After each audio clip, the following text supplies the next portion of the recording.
ہیں کنتم خیر امت، تم خیر والی امت ہو، اخرجت للناس، لوگوں کے لیے نکالے گئے. یہ یعنی تم کس لیے امت بنائے گئے ہو؟ اپنے لیے، لوگوں کے لیے. اگر تو تم اپنے لیے ہو پھر تو بیٹھ جاؤ کسی خانقاہ میں، کسی مسجد کے کونے میں بیٹھ جاؤ. پھر تو جو نبی صلی اللہ علیہ وسلم غار حرا میں جاتے تھے وہاں سے اترنے کی ضرورت ہی نہیں تھی. آپ کبھی غور کریں، جو آج ہمارے وہ عام طور پر جو کہتے ہیں جی خانقاہوں کے اندر جب وہ تزکیہ ہوتا ہے فلانا ہوتا ہے، تو بہترین خانقاہ تو غار حرا تھا.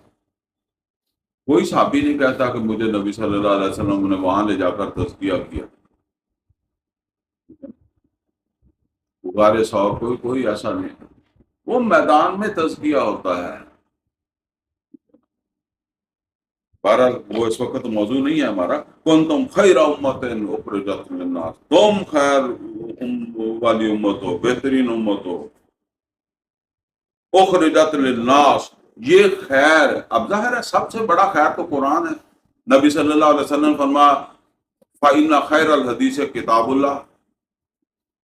ٹھیک ہے نا. آپ نرائی جو ہے وہ اس کو کہیں کہ جی بہترین امت تو بہترین کس بات پر ہے؟ قرآن کی وجہ سے ہی بہتر ہوگی نا. قرآن سے بہتر تو کوئی چیز نہیں ہے. قرآن نے بہتر بنایا. فإن خیر الحدیث ہے کتاب اللہ، سب سے بڑا خیر اللہ کی کتاب ہے. تو اب یہ خیر، یہ قرآن تمہارے پاس ہی نہ رہ جائے. لیکن ذرا غور کریں، اگر ہمارے پاس آیا ہے تو پھر بات ہے نا، ہمارے تو اپنے پاس نہیں آیا. ہمیں تو خود نہیں پتا کہ قرآن کیا کہتا ہے، تو ہم نے کسی کو کیا پہنچانا. کنتم خیر امت اخرجت للناس، تم نکالے گئے ہو دوسرے لوگوں کے لیے. تامرون بالمعروف، اور تم معروف کا حکم دیتے ہو، وتنہون عن المنکر، منکرات سے روکتے ہو.